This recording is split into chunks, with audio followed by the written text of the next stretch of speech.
by Turkish composer Muammer Sun is a really attractive teaching piece for students who are about the level of the Anna Magdalena Bach notebook.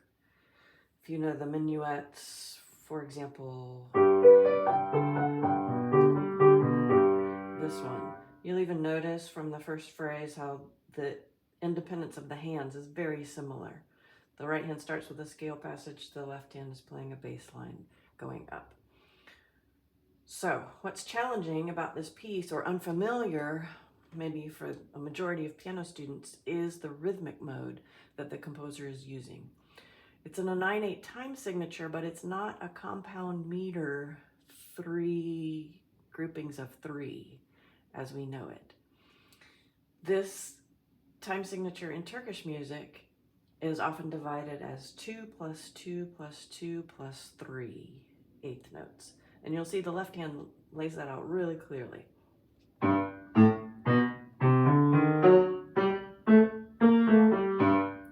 So you have 3 quarter notes, then followed by a group of 3 eighth notes. 1, 2, 1, 2, 1, 2, 1, 2, 3, 1, 2, 1, 2, 1, 2, 1, 2, 3. If you understand that, the way the piece is written pretty much takes you through how to feel the meter in this piece. What the composer is doing from a pedagogical standpoint is you'll often find rhythms where the right hand is not playing every single eighth note. So you have to feel a combination of half notes, quarter notes, dotted quarter notes, but the left hand at the same time helps you perceive how long each one of those notes is.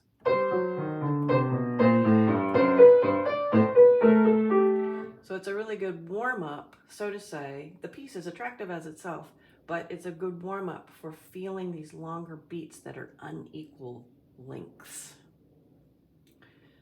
So the other attribute that is unique to this piece is the mode that the composer is using.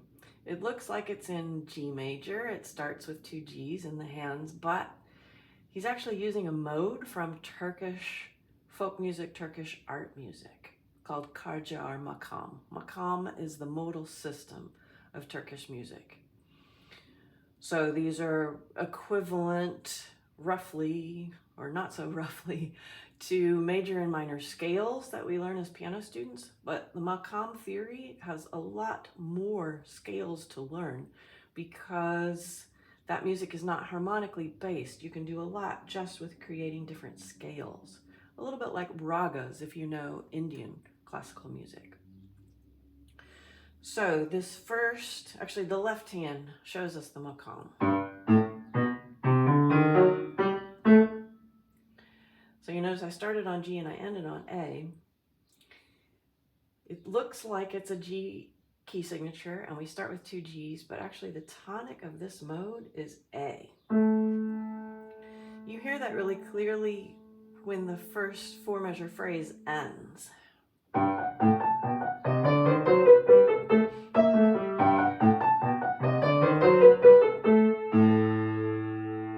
It does sound like we've arrived somewhere, and that's the tonic, even though we start on G. So the Makam is spelled this way.